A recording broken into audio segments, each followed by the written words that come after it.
أعوذ بالله من الشيطان الرجيم بسم الله الرحمن الرحيم يا أيها الذين آمنوا كتب عليكم الصيام كما كتب على الذين من قبلكم لعلكم تتقون صدق الله العظيم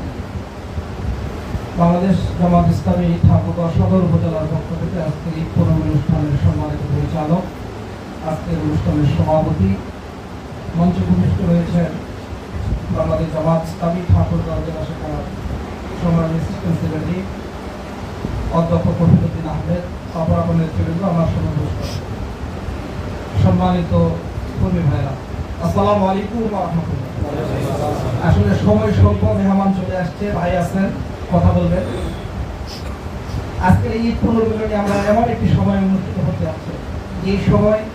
বাংলাদেশ জামাত ইসলামী শুধু নয়, বাংলাদেশে ইসলাম এবং জাতীয়তাবাদী শক্তির বিপক্ষে রাষ্ট্রীয় শক্তি নিয়োগের মাধ্যমে আজকে আমাদের অগ্রযাত্রাকে বন্ধ করার জন্য সর্বশক্তি নিয়োগ করে এই সরকার কাজ করছে, ঠিক না? সেই সময় আজকে এই পুনর্মিলনী আমরা বিশ্বাস করি বাংলাদেশ জামাত ইসলামের নেতৃত্বে আগামী দিনে যে আন্দোলন শুরু হবে ইসলামী শক্তির সমন্বয়ে, সেই আন্দোলনের প্রধান নেতৃত্ব দেবে বাংলাদেশ জামাত ইসলাম। সম্মানিত উপস্থিতি, আমরা জানি আমরা দীর্ঘ 1 মাস সিয়াম সাধনার পরে আমরা নিজেদেরকে কতটুকু পাপ মুক্ত করতে পেরেছি সেটা আমরা জানি না, তবে আমাদের বিশ্বাস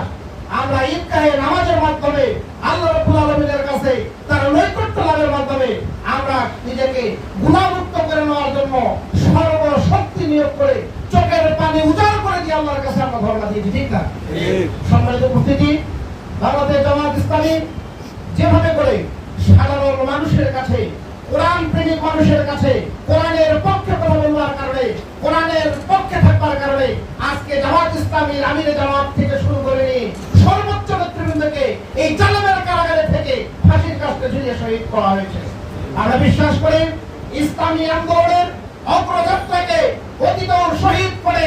জেলখানায় ভরে বিভিন্ন ভাবে রিমান্ড নিয়ে নির্যাতন করে ইসলামী আন্দোলনের কাজকে বন্ধ করে দেওয়া যায়নি। আজকের দিনে যারা এই জামাত ইসলামী আন্দোলনের কাজকে বন্ধ করে দেওয়ার স্বপ্ন দেখছে তারা ভুলের স্বর্গে বাস করছে। সম্মানিত উপস্থিতি, আসুন আমরা যেভাবে কোরআন নাজিলের বসে কোরআন পড়বার চেষ্টা করছি, কোরআন বুঝবার চেষ্টা করছি, এখন একটিমাত্র উপায় কোরআনের আন্দোলনে ঝাঁপিয়ে পড়বার মাধ্যমে ঠাকুরগাঁও সদর উপজেলাকে আরো এক ধাপ এগিয়ে নিয়ে যাবো, এতটুকু আহ্বান রেখে আমি আমার কথা শেষ করছি। আসসালামু আলাইকুম ওয়া রাহমাতুল্লাহ।